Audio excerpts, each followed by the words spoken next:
Добър ден! Радвам се, че сте толкова много. Като гледам, сте два пъти повече от банскали, които се събраха сутринта.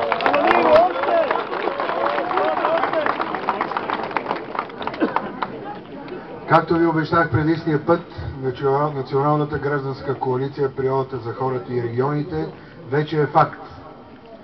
Потвърдиха участие община Сепарева баня, Банско, Разлог, Добринище, Самоков специално ви изпраща поздрави Ангел Николов кмета. Казва да пращам ли хора, викам задръж ги, когато има нужда ще пратиш. И Смолян, Дора Янкова кметицата, влезаха в коалицията и ски център Пампорово и ски център Боровец. Както се разбрахме с вас, с всички тях, решихме така, когато има процедури срещу някои от тези центрове, когато се извършва някаква неправда срещу тях, всичките ставаме като един и защитаваме интересите на хората, които живеят в тези региони. Решили сме го категорично.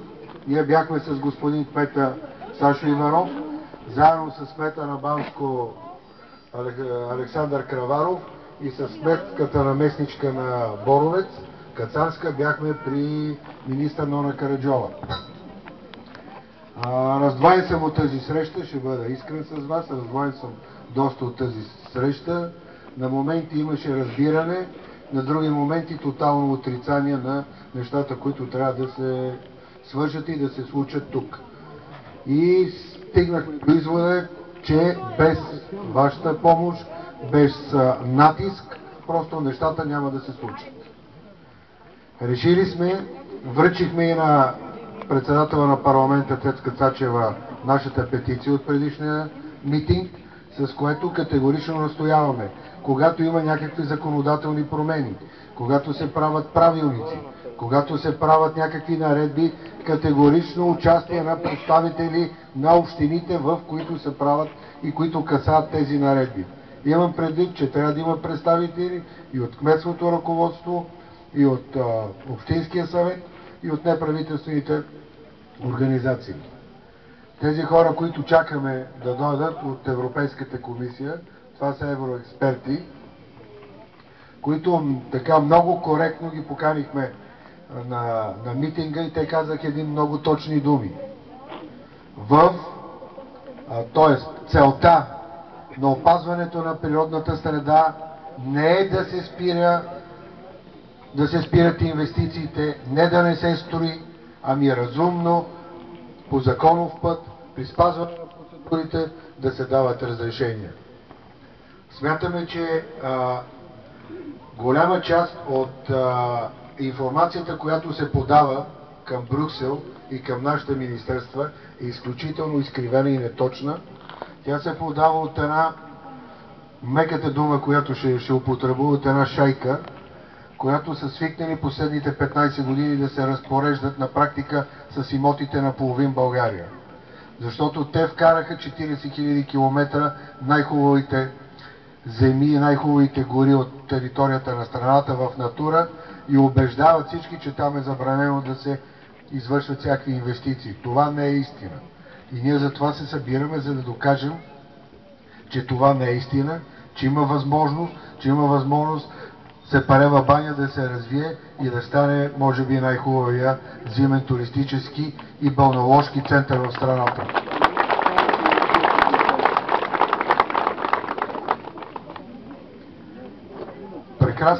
Прекрасни има условия в цялата страна. България, не знам дали знаете, има 120 върха на 2000 метра, 60 от тях са в Рио и в Пирин. Има фантастични условия. Има, за жалост, нямаме достатъчно такива центрове. Ще ви дам малко цифри. В Австрия има 260 курорта от категорията на Банско, Пампорово и Боровец. Има 22 500 км писти. Има 3304 лифта. Можете да се представите каква индустрия. И там хората са богати. Цената на земята е богата, а пък туризма, който ще се постараем да направим всички тук истински туризъм, влече със себе си развитие на хранително-вкусовата промишленост, на селското стопанство, на строителството, на търговията с имоти, с цените на имотите категорично скачат в такива центрове. Кмета на Самоков Ангел Николов ми каза, че дори виртуалният проект, наречен Супер Боровец, дигнал цената на земите няколко пъти в Боровец и в Самоков.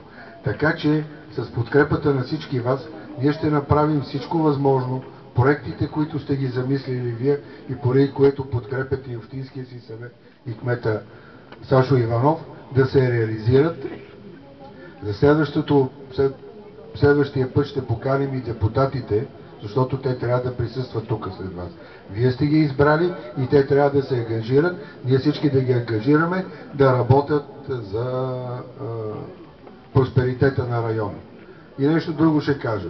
Преди малко ми казаха, че горе на Паничище имало един бус от Стара Загора с 7-8 момчета и момичета, излагани от така наречените зелени еколози. Нито един от вас, предполагам, не е ходил в Стара Загора да протестира как да се развива там маязмото ли беше, верея и така нататък. От къде, от други краища, които въобще не касаят самия регион, ще идват хора да протестират върху нещата, които се случват тук. Ако има някой да милее за тая планина, за този регион, за Сепарева баня, това сте вие. Никой друг не милее повече за планината и за района и за региона, повече отколкото вие, които тук живеете, тук са живяли вашите майки, бащи и деди, тук ще живеят вашите деца.